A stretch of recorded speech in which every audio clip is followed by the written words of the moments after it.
Halo, aku Ari dan welcome to Happy Design. Di sini aku akan membersamai talkshow mengenai alat reproduksi, yaitu menstrual cup dan juga pil KB. Sebelum membahas alat reproduksi, baiknya kita mengetahui terlebih dahulu apa sih reproduksi itu. Nah, untuk mengetahui lebih lanjut, aku akan dibantu oleh kedua narasumber, yaitu Mia dan Sarah. Halo, Mia dan Sarah. Hai. Reproduksi yang terjadi pembuahan akan menghasilkan keturunan. Namun, jika terlalu banyak memiliki keturunan bisa mempengaruhi kondisi, salah satunya kondisi ekonomi. Hal inilah yang terjadi sekarang di negara kita ini. Nah, oleh karena itu, pemerintah meluncurkan inovasi untuk menekan angka kelahiran, yaitu dengan program keluarga berencana dengan menggunakan kontrasepsi hormonal yaitu pil KB. Tujuan dari konsumsi pil KB ini untuk mencegah, menghambat, dan menjarangkan terjadinya kehamilan yang tidak diinginkan. Wah, gimana nih kalau misalnya tidak terjadi pembuahan ovum oleh sperma? Nah, apabila tidak terjadi pembuahan, maka akan terjadi menstruasi. Menstruasi merupakan proses peluruhan dinding endometrium yang keluar melalui vagina. Nah, produk yang sering digunakan wanita dalam proses menstruasi tersebut yaitu pembalut sekali pakai. Namun, untuk mengurangi sampah yang berlebih, dapat digunakan alternatif, yaitu menstrual cup. Oke, jadi itu deh Healthy People beberapa bagian tentang reproduksi. Oke, untuk selanjutnya akan ada pembahasan mengenai menstrual cup yang akan dibersamai oleh narasumber kita yang pertama. Oke, halo Silva dan Yunita. Sebelum memulai pembicaraan lebih lanjut, mungkin ada dari sebagian people yang masih alam dengan menstrual cup. Apa sih itu menstrual cup? Menstrual cup merupakan salah satu terobosan baru sebagai pengganti pembalut sekali pakai yang biasa kita pakai sehari-hari.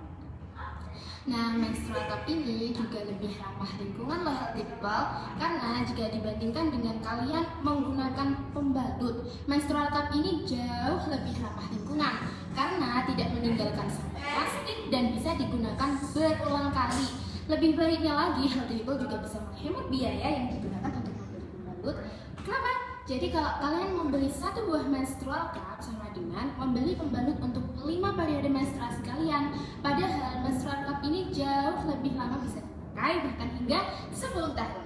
Wah, sangat ramah lingkungan ya Healthy People. Oh ya, menurut Smith tahun 2015, menstrual cup ini terbuat dari bahan yang elastis berupa silikon medical grade yang tentunya aman dan dapat meminimalisir timbulnya iritasi serta mengurangi bau. Jadi Healthy People nggak perlu khawatir merasa sakit saat menggunakan menstrual cup ini. Kalau pakai menstrual cup, Healthy People bisa beraktivitas secara bebas selama 12 jam tanpa takut bocor lagi. Menstrual cup ini juga aman dipakai untuk kalian yang belum menikah maupun sudah menikah. Mungkin ada beberapa dari Healthy People yang ragu pakai menstrual cup ini karena pernah mendengar tentang robotnya selap udara. Tapi tenang aja Healthy People, karena robotnya selap udara itu tidak berhubungan dengan status keperawanan dan tidak semua wanita itu ternyata punya selap udara loh. Jadi masalah ini ternyata hanya salah kaprah di lingkungan sekitar kita. Nah, jadi gitu ya Healthy People. Sekarang kita bakal nunjukin ke Healthy People cara menggunakan menstrual cup ini. Check it out!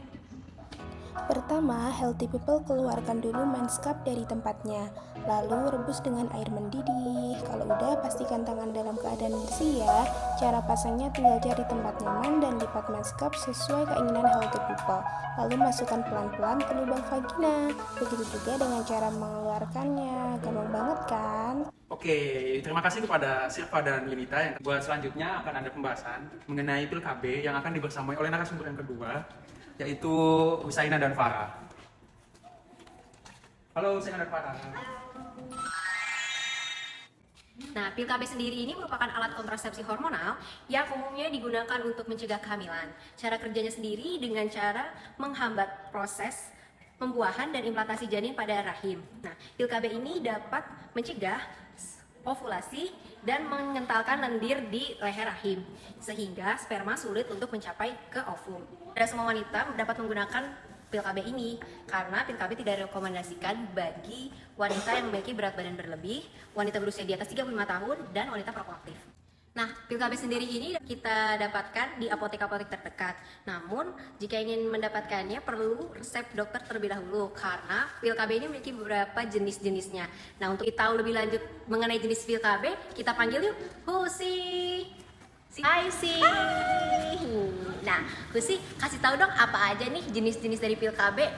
Oke, jadi ada dua macam nih jenis pil KB. Yang pertama itu pil KB kombinasi dan yang kedua adalah pil KB progesteron. Nah, pil KB kombinasi ini ada kandungan hormon estrogen sama progesteronnya, sedangkan pil KB progesteron hanya ada kandungan hormon progesteronnya.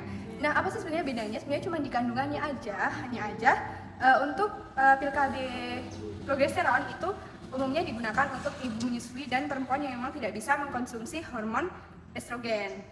Nah, sebenarnya pil KB ini seperti tablet salut selaput pada umumnya yang mana dikemas dalam blister. Nah, di belakang blisternya ini ada nama hari dalam seminggu dan urutan untuk minumannya. Misalnya nih contohnya Farah itu akan haid dan minum pil KB mulai hari Senin. Jadi dia akan minum dari hari Senin, Selasa, Rabu, Kamis, Jumat, Sabtu, Minggu, terus mengikuti tanda panah sampai ke Minggu lagi di bagian atas. Nah, untuk komposisinya ini ada 21 tablet salut dan 7 tablet salut yang mana ada kandungannya masing-masing. Oke, meskipun gitu ada efek sampingnya juga seperti mual, perut kram, perdarahan vagina di luar siklus menstruasi yang tidak teratur, sampai pusing atau bahkan payudara yang sakit. Tapi efek samping itu bisa mereda setelah kita mengkonsumsi pil KB secara terus-menerus. Jadi akan hilang seiring berjalannya waktu gitu. Gimana nih Healthy People? Wah, itu tadi jelas banget ya Healthy People, pembahasan mengenai pil KB yang dibersamai oleh narasumber kita yaitu Farah dan Husaina. Terima kasih kepada para narasumber yang sudah mengisi dan meramaikan talk show kali ini. Gimana nih teman-teman? Seru banget kan ya materi yang udah dibawakan, yaitu mengenai reproduksi, mengenai alat-alatnya juga dan produknya yaitu menstrual cup dan juga pil KB. Telah tiba di penghujung acara talk show. Aku Ari, izin pamit undur diri ya. Thank you semuanya dan stay healthy. Bye-bye.